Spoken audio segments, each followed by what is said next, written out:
ನಿಮ್ಮ ಮಗುಗೆ ಏನಾದ್ರು ತೊಂದರೆ ಆದ್ರೆ ಅಲ್ಲೆಲ್ಲೋ ತಾಯ್ತ ಕಟ್ಟಿಸ್ತೀರಿ. ಆ ತಾಯ್ತ ಕಟ್ಟಾಗಿದ್ರೆ ಇವತ್ತು ವಿಜ್ಞಾನ ಬೇಕಿರ್ಲಿಲ್ಲ, ಆಸ್ಪತ್ರೆಗಳು ಬೇಕಿರ್ಲಿಲ್ಲ. ಯೋಚನೆ ಮಾಡಿ, ತಾಯ್ತಗಳಿಂದ ಏನಿಲ್ಲ. ಅಕ್ಷರವನ್ನ ಎದೆಗೆ ಕೊಡಿ, ಮನಸ್ಸಿಗೆ ಕೊಡಿ, ಅಕ್ಷರದ ಜ್ಞಾನವನ್ನ ಕೊಡಿ, ನಿಮ್ಮ ಮಕ್ಕಳು ಬದಲಾಗ್ತವೆ. ಇಲ್ದಿದ್ರೆ ಖಂಡಿತ ಹಣೆ ಬರ ಗ್ರಾಚಾರ ಅಂತ ಅಲ್ಲೇ ಇರ್ತಾರೆ.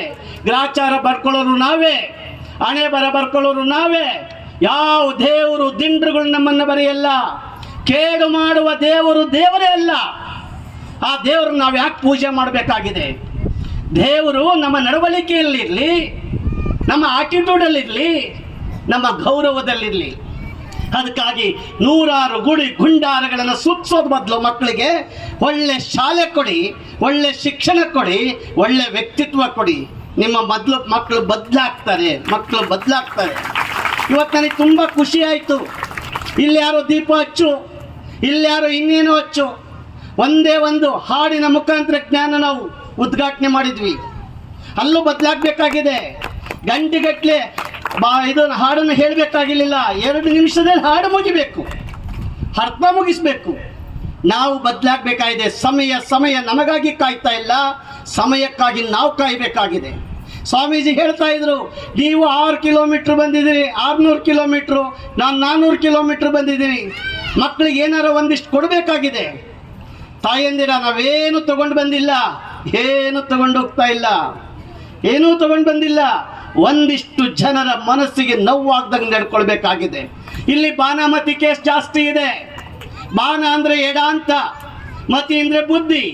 ವಿಕೃತವಾದ ಮನಸ್ಸು, ಕೆಟ್ಟ ಮನಸ್ಸು ಮಾಡುವಂತಹ ಆ ಮತಿ ಇದೆಯಲ್ಲ, ಅದು ನಮ್ಮನ್ನು ಆಟ ಆಡಿಸುತ್ತೆ. ಯಾವುದೇ ಕಾರಣದ ಬಾನಮತಿಗೆ ಎದುರುಬೇಡಿ. ಅದು ಮನುಷ್ಯನ ಕೈವಾಡ ಇದೆ, ವಿಕೃತ ಮನುಷ್ಯನ ಕೈವಾಡ ಇದೆ.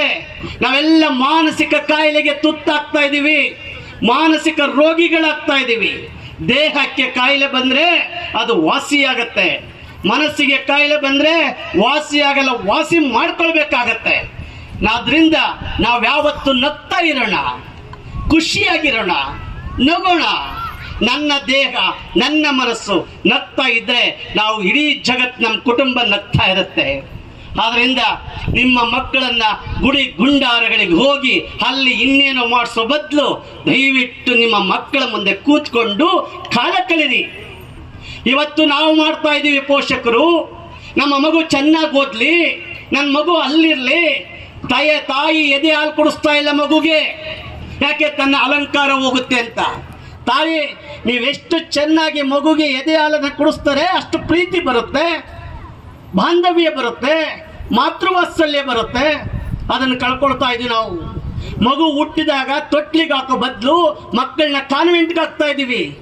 ಎದೆಯ ಮೇಲೆ ಕೂರಿಸ್ಕೊಳ್ಳೋ ಬದಲು, ಎದೆಯಲ್ಲಿ ಮಗುವಿಗೆ ತೊಟ್ಟೋದ್ರ ಬದಲು ಅಲ್ಲೆಲ್ಲೋ ಹಾಕ್ತಾ ಇದ್ದೀವಿ.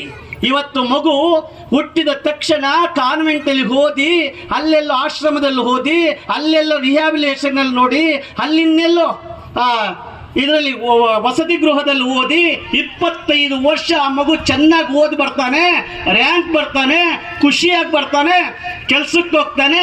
ಹೋಗ್ತಿದ್ದಂಗೆ ನಿಮ್ಮನ್ನ ರುದ್ರಾಶ್ರಮಕ್ಕೆ ಹಾಕ್ತಾನೆ. ಯೋಚನೆ ಮಾಡಿ, ಈ ಸಂಸ್ಕೃತಿ ಬೇಕಾ ಅಂತ. ಮಗು ಜೊತೆ ಕೂತ್ಕೊಂಡು ಊಟ ಮಾಡಿ, ಮಗು ಪ್ರೀತಿ ಕೊಡಿ, ಮಾತೃವಾತ್ಸಲ್ಯ ಕೊಡಿ, ಪ್ರೀತಿ ವಾತ್ಸಲ್ಯ ಕೊಡಿ, ಪಿತೃವಾತ್ಸಲ್ಯ ಕೊಡಿ.